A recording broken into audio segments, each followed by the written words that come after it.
காலபுருஷனுக்கு 5வது ராசி சிம்ம ராசி. சிம்ம ராசிக்காரவங்களுக்கு எப்படி இருக்கும்? சிம்ம ராசிக்காரவங்களுக்கு பாருங்க, 8ஆம் இடத்துல ஆல்ரெடி சனி உட்கார்ந்து இருக்கிறாரு. குரு ஒருத்தர் தான் 11ஆம் இடத்துல ஃபேவரபிளா இருக்கிறாரு. மத்த எல்லா பேருமே 8ஆம் இடத்துல போய் மாட்டுறாங்க. 8ல சனி உட்கார்ந்து இருக்காரு. இப்ப செவ்வாய் போய் அங்க மாட்ட போறாரு. சூரியன் ராசிநாதனும் போய் அங்கதான் உட்கார்ந்து இருக்கிறாரு, மறைஞ்சிருக்கிறாரு. அப்ப சிம்ம ராசிக்காரவங்களுக்கு இந்த மாசம் ஃபேவரபிளா இருக்குமான்னு கேட்டீங்கன்னா கொஞ்சம் அன்ஃபேவரபிளா தான் இருக்கு. இதுல ஒரே ஒரு பிளஸ், 10ஆம் தேதிக்கு மேல 11ஆம் தேதி புதன் போய் என்ன பண்றாரு? 8ஆம் இடத்திலே போய் உட்கார்றாரு. சோ தனாதிபதி நீசமானாலும் நீச பங்கத்துக்கு போயிடுறாரு. ஏன்னா தனாதிபதியான புதன் அவரே லாபாதிபதியாகி அவர் 8ல போய் உட்கார்றாரு. அப்ப இந்த 8ஆம் அதிபதி குரு போய் 11ல உட்கார்றாரு. அப்ப 8ம் 11ம் பரிவர்த்தனை அடையுது. அப்ப இது பாத்தீங்கன்னா திடீர் அதிர்ஷ்டங்கள், திடீர் யோகங்கள் தரக்கூடிய ஜாதக தசா புத்தி சாதகமா இருந்துச்சுன்னா திடீர் யோகங்கள், திடீர் அதிர்ஷ்டங்கள் கிடைக்கக்கூடிய அமைப்பெல்லாம் கண்டிப்பா சிம்மராசிக்காரவங்களுக்கு இந்த 8-11 பரிவர்த்தனையின் மூலமாக கண்டிப்பா உண்டு இந்த மாசத்துக்கு. சரிங்களா?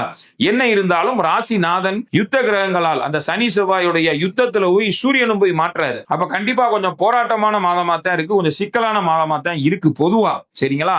இந்த திடீர் அதிர்ஷ்டம், திடீர் யோகம்ங்கிறது ஜாதகத்துல உண்மையிலே நல்ல ஒரு பீரியடு, ஒரு நல்ல நேரம் போய்கிட்டு இருக்குன்னா கிடைப்பதற்கான வாய்ப்பு இருக்கு. திடீர் யோகம், திடீர் அதிர்ஷ்டம்ங்கிறது கிடைக்கிறதுக்கு வாய்ப்பு இருக்கு. இந்த பிள்ளை இல்லாத சொத்து, உயிர் சொத்து எல்லாம் கிடைக்கும்பாங்க பாத்தீங்களா? இந்த மாதிரி விஷயங்கள்லாம் இந்த சிம்மராசிக்காரவங்களுக்கு இந்த 8-11 பரிவர்த்தனை மூலமா கிடைப்பதற்கான சான்சஸ் இருக்கு. அதுவுமே போராடி தான் கிடைக்குங்கிற மாதிரி இருக்கு.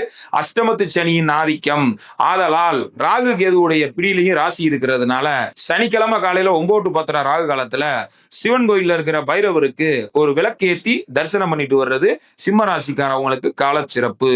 முக்கியமான கமிட்மெண்ட்ஸ் எதுவும் சிம்மராசிக்காரவங்க கொடுக்க வேண்டாம். யாரையும் நம்ப வேண்டாம். நன்றி.